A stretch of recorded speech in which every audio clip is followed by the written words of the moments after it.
అడుగడుగున చరిత్రను పెనవేసుకుపోయిన ప్రాంతం రాజస్థాన్. ప్రాచీన సంస్కృతి సాంప్రదాయాలను అందంగా ఆవిష్కరించే ప్రదేశం రాజస్థాన్. అద్భుతమైన కోటలు, అపూర్వమైన ఆలయాలు, ఆశ్చర్యచకితులను చేసే నిర్మాణాలకు నెలవు రాజస్థాన్. అలాంటి రాజస్థాన్కి మణిమకుటంలా కనిపించేదే జోధ్పూర్. ఇక్కడ చూడవలసిన ప్రదేశాలలో ప్రత్యేకతను సంతరించుకున్నదిగా దేవల్స్ మాండోర్ గార్డెన్ కనిపిస్తుంది. ప్రసిద్ధమైన ఈ పర్యాటక ప్రదేశం ఈ వారం దివ్యక్షేత్రం.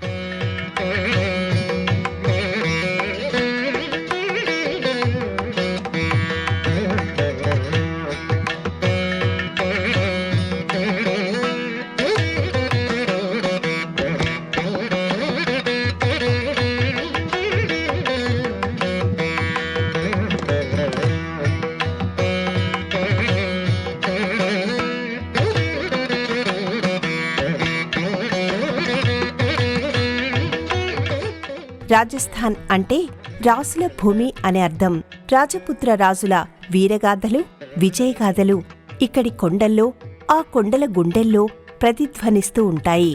ఆ కాలంలో వారు నిర్మించిన కోటలు వారి రాజసానికి చిహ్నంగా నిలుస్తూ ఉంటాయి. అలాగే మహారాణుల కోరిక మేరకు నిర్మించిన మందిరాలు వారి అంకిత భావాన్ని అందంగా చాటుతూ ఉంటాయి. ఇక వారు నిర్మించిన ఉద్యానవనాలు ఆహ్లాదకరమైన వాతావరణాన్ని ఆవిష్కరిస్తూ ఉంటాయి. అలాంటి రాజస్థాన్కి జిల్లా కేంద్రంగా జోధ్పూర్ విరాజిల్లుతోంది. రాజస్థాన్లోని జైపూర్ పింక్ సిటీగా ప్రసిద్ధి చెందితే జోధ్పూర్ను బ్లూ సిటీగా పిలుచుకుంటూ ఉంటారు. అందుకు కారణం ఇక్కడి భవనాలు, నివాస గృహాలు నీలం రంగులో ఉండటమే. జోధ్పూర్ కూడా అనేక విశేషాలకు, ప్రత్యేకతలకు నెలవుగా కనిపిస్తుంది. రాథోడ్ మహారాజు రావు చుండా మనవడు రావు జోధా ఈ నగరాన్ని నిర్మించినట్టుగా చరిత్ర చెబుతోంది.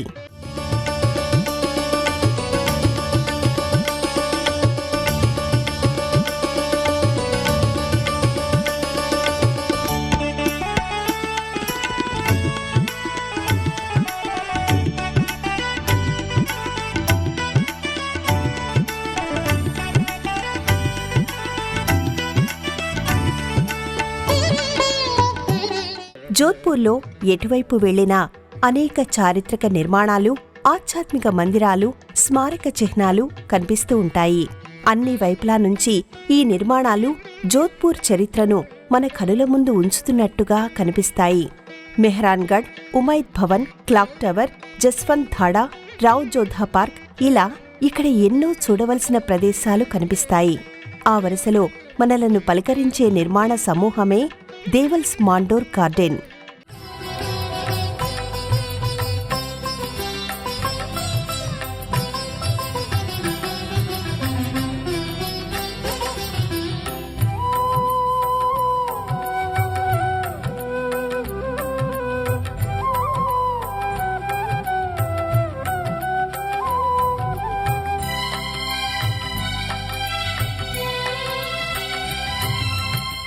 జోధ్పూర్ నగర కేంద్రస్థానం నుంచి 14 కిలోమీటర్ల దూరంలో మాండోర్ గార్డెన్ ఎంతో విశిష్టతను సంతరించుకొని కనిపిస్తుంది.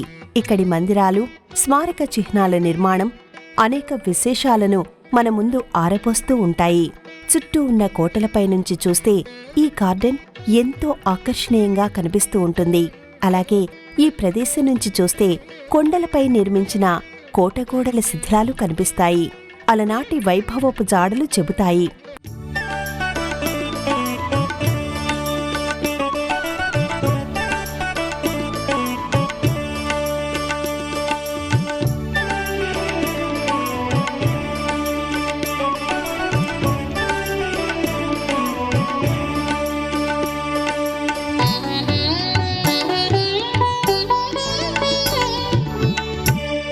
పూర్వం మాండవ్య మహర్షి తపస్సు చేసిన ప్రదేశంగా ఇది కనిపిస్తుంది. మాండవ్య మహర్షి ఇక్కడ తపస్సు చేశాడని అనడానికి అనేక ఆధారాలు కనిపిస్తాయి. అందువల్ల ప్రాచీన కాలంలో ఇది మాండవ్యపురం అని పిలువబడింది. ఆ తర్వాత కాలంలో మాండోర్గా మారిందని అంటారు. అయితే ఇది రావణాసురుడి భార్య మండోదరి జన్మించిన ప్రదేశమనేది మరికొందరి అభిప్రాయం. రామాయణ మహాభారతాలలో మనకి కనిపించే మయుడి కుమార్తెనే మండోదరి. మయుడు మయాసురుడిగా కూడా పిలువబడుతూ ఉంటాడు. మయుడు మహానైపుణ్యం కలిగిన వాస్తుశిల్పి. ఆయనకి హేమ అనే ఒక అప్సరసకు జన్మించినది మండోదరి. యుక్త వయసులోకి మండోదరి అడుగు పెడుతుంది. ఆమె సౌందర్యం గురించిన మాట రావణాసురుడి చెవిన పడుతుంది. దాంతో ఆయన మండోదరిని చూసి తాను విన్న మాట నిజమేనని అనుకుంటాడు. మండోదరిని తనకిచ్చి వివాహం చేయవలసిందిగా మయుడిని కోరతాడు. రావణుడి మహాపరాక్రమం గురించి తెలిసిన మయుడు తన కుమార్తెని ఇచ్చి వివాహాన్ని జరిపిస్తాడు. వారి వివాహం జరిగిన ప్రదేశం కూడా ఇదేనని చెబుతుంటారు. అలా మండోదరి జన్మించిన ప్రదేశం, ఆమె వివాహం జరిగిన ప్రదేశంగా ఇది ప్రసిద్ధి చెందింది.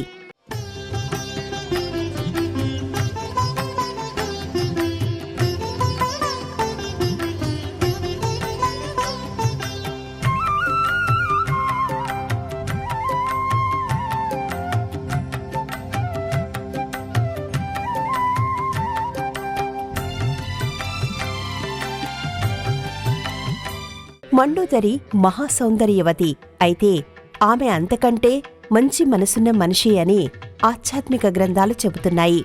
సత్యధర్మాలకు ఆమె ఎక్కువ ప్రాధాన్యతలు ఇచ్చేదని అంటారు. రావణుడు ధర్మం తప్పటం పట్ల ఆమె అసహనాన్ని వ్యక్తం చేస్తుంది. పరస్త్రీ వ్యామోహం పతనానికి కారణమవుతుందని హెచ్చరిస్తుంది.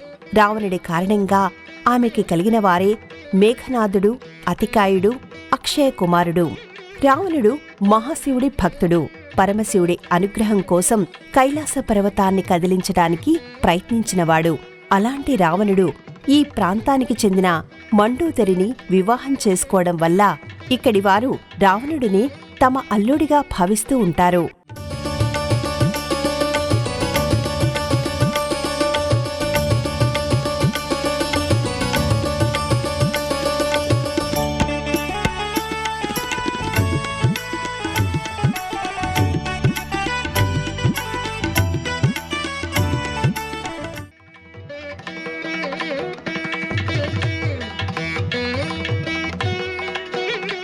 మాండోర్ గార్డెన్లో జోధ్పూర్ రాజుల ఛత్రీలు కనిపిస్తాయి.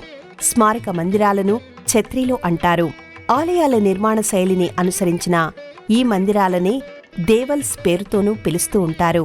ఈ దేవల్స్ను కొన్ని ఎకరాల ప్రదేశంలో గార్డెన్లో ఏర్పాటు చేయడం మరో విశేషం. ప్రధానమైన గేటు నుంచి లోపలికి కొంత దూరం వెళ్లవలసి ఉంటుంది. ఈ గార్డెన్ చూడడానికి రుసుము చెల్లించిన వారిని లోపలికే అనుమతిస్తారు.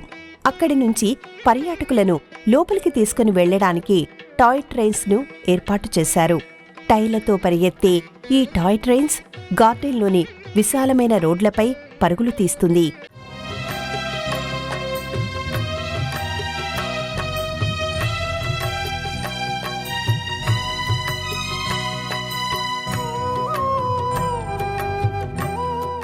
అందంగా తీర్చిదిద్దిన ఈ గార్డెన్లో ఎటు చూసినా రకరకాల పూల మొక్కలు, చెట్లు, పచ్చదనం పరుచుకున్న నేలపై ఆవిష్కరించిన నిర్మాణాలు కనువిందు చేస్తూ ఉంటాయి.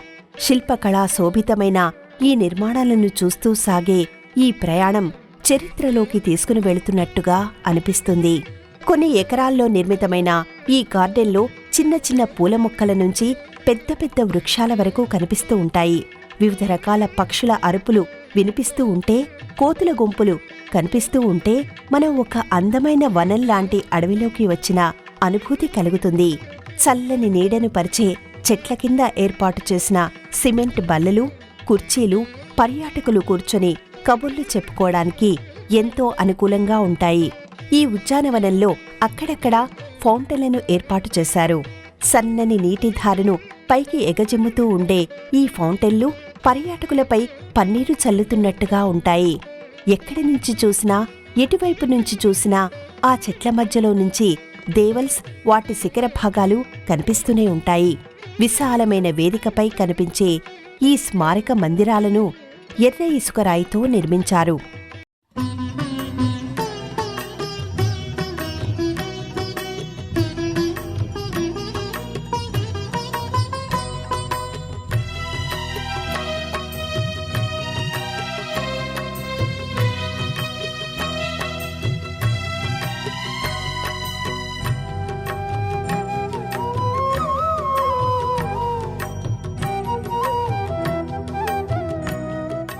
ఒకప్పుడు ఈ ప్రాంతం ప్రతీహార పాలకుల ఆధీనంలో ఉండేది.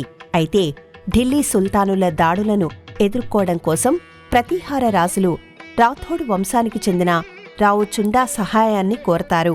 ఆయన కారణంగా విజయాన్ని సాధిస్తారు. రావు చుండాను అల్లుడిగా చేసుకోవడమే కాకుండా మాండోర్ను కానుకగా సమర్పిస్తారు. అప్పటినుంచి మాండోర్ ప్రాంతం రాథోడ్ రాజులకు అధికార నివాస స్థానమైంది. ఆ తర్వాత కాలంలో రావుచుండా మనవడు రావుజోధా రాజధానిని మరొక ప్రదేశానికి మారుస్తాడు. అధికార భావనలతో కూడిన ఆ ప్రదేశం ఆయన పేరుతో జోధ్పూర్గా విరాజిల్లుతోంది. ఆ సమయంలోనే చాలామంది ప్రజలు జోధ్పూర్కి తరలిరావడంతో మాండోర్ ప్రాంతం శిథిలమవుతూ వచ్చింది. ఆ తర్వాత కాలంలో దివంగత పాలకుల స్మారక మందిరాలకు వేదికగా మారుతూ వచ్చింది. అలా మాండోర్ గార్డెన్ అలనాటి రాసుల, రాణుల ఛత్రీలతో కనిపిస్తుంది.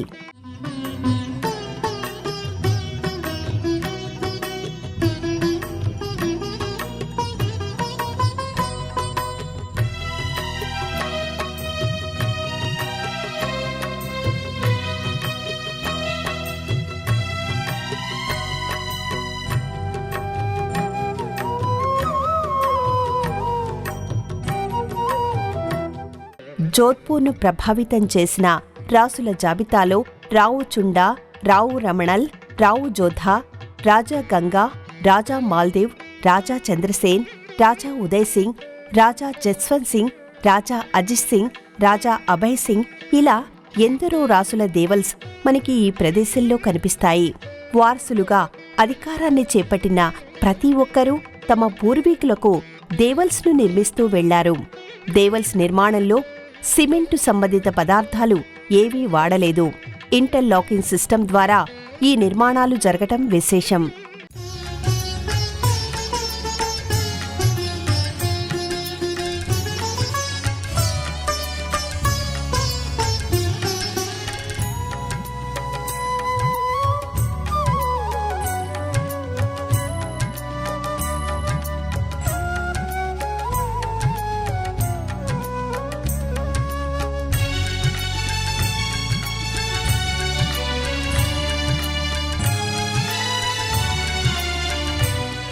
దేవల్స్లో రాజా అజిత్ సింగ్, రాజా జస్వంత్ సింగ్ ఛత్రీలు ప్రధానమైనవిగా చెబుతారు.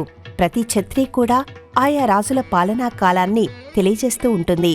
ఉదయ్ సింగ్ ఛత్రీ ఓ మాదిరిగా కనిపించినప్పటికీ ఆయన సాధించిన విజయాల కారణంగా, ఆయన అనుసరించిన మార్గాల కారణంగా ఆయన ఛత్రీ కూడా ప్రత్యేకతను సంతరించుకుని కనిపిస్తుంది. రాణా సంగ్రామ్ సింగ్కి కర్ణావతి దంపతులకు జన్మించిన ఉదయ్ సింగ్ 1540లలో కుంభల్గఢ్ సింహాసనాన్ని అధిష్ఠించారు. అప్పటి వరకు ఆయన శత్రురాజుల బారి నుంచి తనని తాను కాపాడుకోవడానికి ఎన్నో కష్టాలు పడవలసి వచ్చిందని చెబుతారు. ఆయన కుమారుడే రాణా ప్రతాప్ సింగ్. రాథోడ్ రాజుల అభిరుచులకు ప్రాధాన్యతనిస్తూ ఈ ఛత్రీల నిర్మాణం సాగిందనే విషయం మనకి అర్థమవుతుంది. వాళ్ల కళాభిరుచికి తగినట్టుగానే వీటిని తీర్చిదిద్దారనే విషయం తెలుస్తుంది. ఇక్కడి ఉదయ్ సింగ్ ఛత్రీ ఆ కాలం నాటి అనేక విశేషాలను వివరిస్తూ ఉంటుంది. సన్నని నక్షీలతో అందంగా తీర్చిదిద్దిన ఈ మందిరం ఆనాటి నిర్మాణ నైపుణ్యాన్ని అడుగడుగునా పరిచయం చేస్తుంది.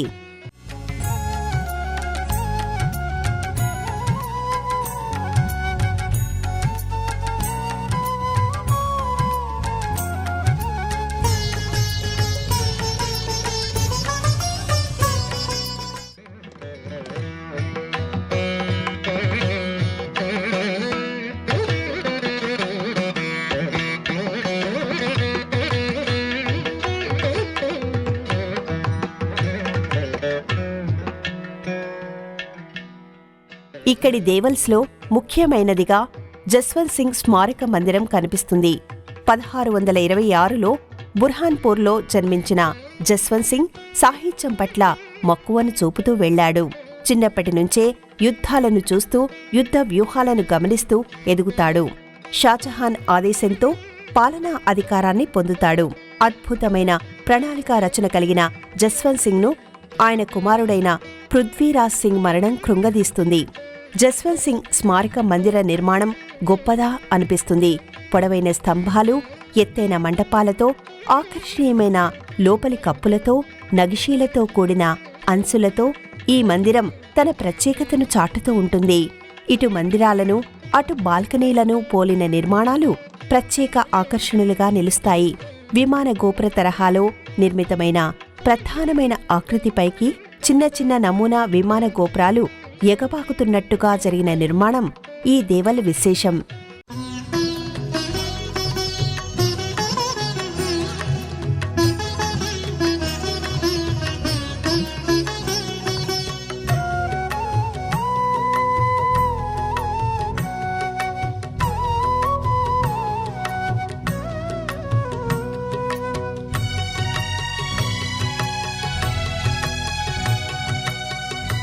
ఇక అన్నిటికంటే అజిత్ సింగ్ చెందిన దేవల్ మరింత ఆకర్షణీయమైనదిగా కనిపిస్తుంది. ఇది జస్వంత్ సింగ్ చెందిన దేవల్ ఎదురుగా కనిపిస్తుంది. 3 అంతస్తులను కలిగిన ఈ నిర్మాణం చిన్న చిన్న మందిరాలను, బాల్కనీలను పోలిన అమరికలతో విస్మయలను చేసే నక్షీలతో ఉంటుంది. ఈ దేవలికి 3 వైపుల నుంచి 3 ద్వారాలు ఉంటాయి. అనేక స్తంభాలు కలిగిన ఈ నిర్మాణం ఆశ్చర్యచకితులను చేస్తుంది. ఈ దేవల్ మధ్యభాగంలోని స్తంభాలు పాదభాగం నుంచి పైభాగం వరకు విశేషమైన విన్యాసాలతో కనిపిస్తాయి. ఈ స్తంభాలపై గల పైకప్పు ఓ అద్భుతమనే చెప్పాలి. మొదటి అంతస్తుపై కప్పు లేకపోవడంతో ఆ ఖాళీ ప్రదేశంలో నుంచి 2వ అంతస్తు పైకప్పును చూడగలగడం ఇక్కడి నిర్మాణ విశేషం. అరలు అరలుగా, అంచెలంచెలుగా మలచిన ఈ పైకప్పు నుంచి చూపులు మరల్చలేము, తలను కిందికి దింపలేము.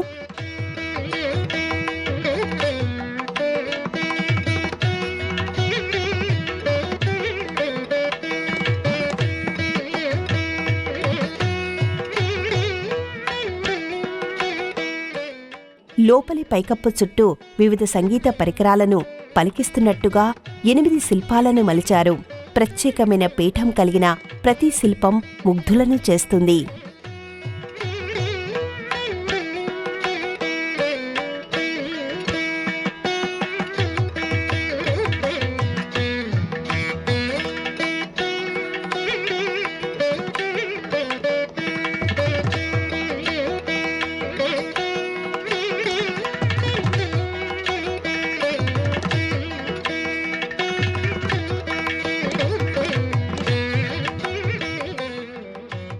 ప్రాచీనమైన ఆలయాల తరహాలో నిర్మితమైన దేవల్స్లో ప్రస్తుతం ఎలాంటి మూర్తులు కనిపించవు. ఖడ్గాన్ని ధరించి అశ్వాన్ని అధిరోహించినట్టుగా ఆయా రాజుల ప్రతిమలు ఒకప్పుడు ఈ మందిరాల్లో ఉండేవట. కాని ఇప్పుడు మందిరం లోపల వేదికలు ఖాళీగా కనిపిస్తాయి. ఆ మందిరాల ముఖద్వారాలపై యక్షులు, కిన్నెరుల శిల్పచిత్రాలు పలకరిస్తాయి.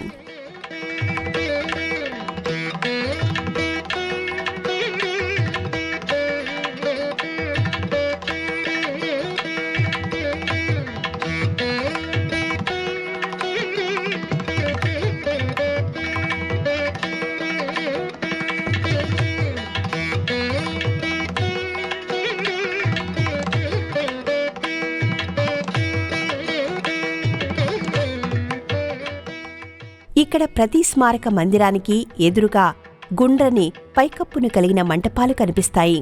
ఇక్కడి నిర్మాణాలకు ఈ మందిరాలు మరింత అందాన్ని, ఆకర్షణను తెచ్చినట్టుగా అనిపిస్తాయి. అయితే ఈ మంటపాలు నిర్మించడానికి ఒక కారణం ఉంది. ఆయా రాజులు ఇష్టపడే వాయిద్యాలను సంగీత విద్వాంసులు ఇక్కడ పలికించేవారని అంటారు. ఈ విద్వాంసులను రాజకుటుంబాల వారే పోషించేవారని చెబుతారు.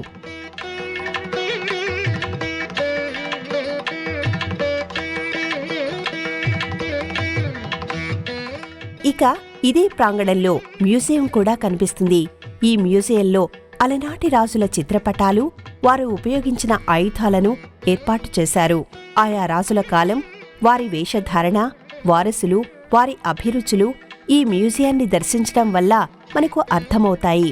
అలాగే అప్పటి ఆచార వ్యవహారాలను, సంస్కృతి సాంప్రదాయాలను తెలిపే దృశ్యాలను ఇక్కడ మనం చూడొచ్చు.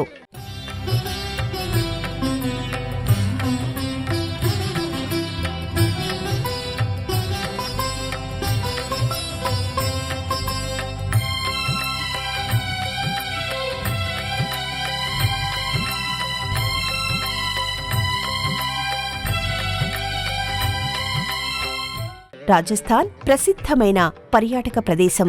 అలాంటి రాజస్థాన్లో జైపూర్, జోధ్పూర్ వంటి నగరాలు మరింత ఆకర్షణీయమైనవనే చెప్పాలి.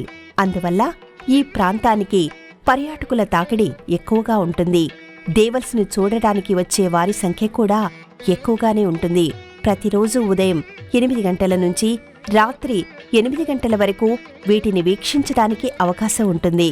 రాథోడ్ రాజుల కాలంలో మాండోర్ ఒక వెలుగు వెలిగింది. ఆ తర్వాత రాజధాని జోధ్పూర్కి మారటం వల్ల ఇది పాత నగరంగా తన వైభవాన్ని కోల్పోతూ వచ్చింది. అలాంటి ఈ ప్రదేశం దేవల్స్గా ఒక ప్రత్యేకతను కలిగి కనిపిస్తాయి. ఇవి కేవలం స్మారక మందిరాలు మాత్రమే అనుకోవడానికి లేదు. అలనాటి చరిత్రను, వారసత్వాలను, నిర్మాణ విశేషాలను ఇవి చాటుతూ ఉంటాయి.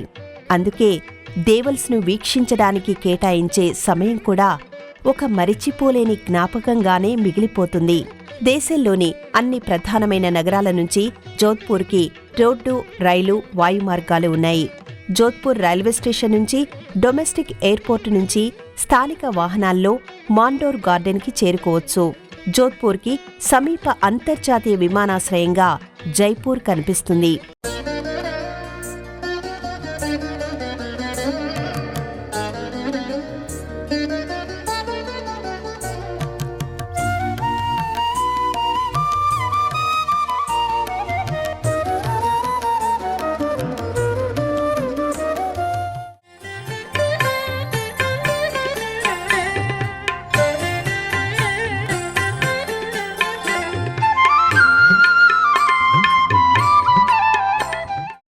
ఈ కార్యక్రమాన్ని తిరిగి చూడాలనుకుంటే www.youtube.com/@ETV Life Spiritual లో చూడవచ్చు.